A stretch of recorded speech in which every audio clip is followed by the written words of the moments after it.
আজকে বিকালটা ফ্রি ছিল বলে আমি আর শাশুড়ি মা বেরিয়ে পড়লাম টুকটাক কেনাকাটি করতে। তো আমরা যাব হচ্ছে হাওড়া ময়দানের দিকে। তো আমার একটা রেনকোট কেনার আছে আর বাকি যা কিছু কেনার আছে মায়ের। তো আমরা স্কুটিতেই যাব। তো আগে না মাকে নিয়ে যেতে একটু ভয় ভয় লাগতো, কারণ কি মায়ের যেহেতু কোমরের প্রবলেম আছে, তাই মাকে খুব সাবধানেই নিয়ে যেতে হয়। ও খুব আস্তে আস্তে চালিয়ে আমি নিয়ে যাই। তো এই হচ্ছে আমার বাহন। তো এই স্কুটিটা আসার পর থেকে না হাঁটার অভ্যেসটা একদম চলে গেছে, খুবই ব্যাড হ্যাবিট হয়ে যাচ্ছে। মানে আগে স্কুল যেতাম, ক্লাস করাতে যেতাম, সমস্ত কিছু হেঁটে, টোটো করে যাওয়া বা একটু হাঁটা হতো, এখন একদম হাঁটা হয় না।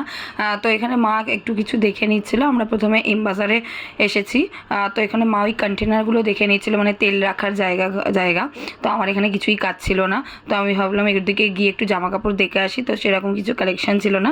তো আমরা বেরিয়ে চলে এলাম। মা দুটো কন্টেনার নিয়েছিল তেলের। তো চলে এসেছি রেনকোটের দোকানে। তো এখানে এসেই আগে আমার ট্রলি ব্যাগগুলোর দিকে চোখ পড়লো, কারণ কি আমাদের সামনেই ঘুরতে যাওয়ার আছে। তো তারপর এই যে স্কাই কালারের ট্রলি ব্যাগটা, তো সেম কালারের আমার ট্রলি ব্যাগ আছে, বিয়েতে আমি পেয়েছিলাম। তো রেনকোট কিনে আমরা চলে এসেছি মশলাপাতির দোকানে। তো মায়ের কিছু মশলাপাতি কেনার আছে, আর এই কালারফুল পাপড়টা আমার খুব ভালো লাগে। তো আরো টুকটাক কিছু কেনাকাটি করে তো আমরা চলে এসেছি বাড়ি। আর এখানে মা জিনিসগুলো রেখে দেখে নিচ্ছে যে ঠিকঠাক ভাবে ধরছে কিনা।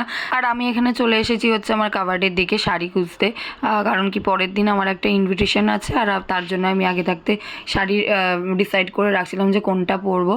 তো অনেকগুলো দেখার পর তো ফাইনালি মনে হলো যে এই রেড কালারের শাড়িটা পরি, কারণ এটা আমি একবার পরেছি।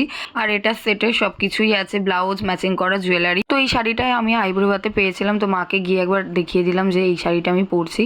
তো মা এখানে চা বানাচ্ছে। তো আমি চাল ভাজা হাতে নিয়ে বসে আছি। তো মা চা নিয়ে আসলে দুজনে একসাথে খাবো।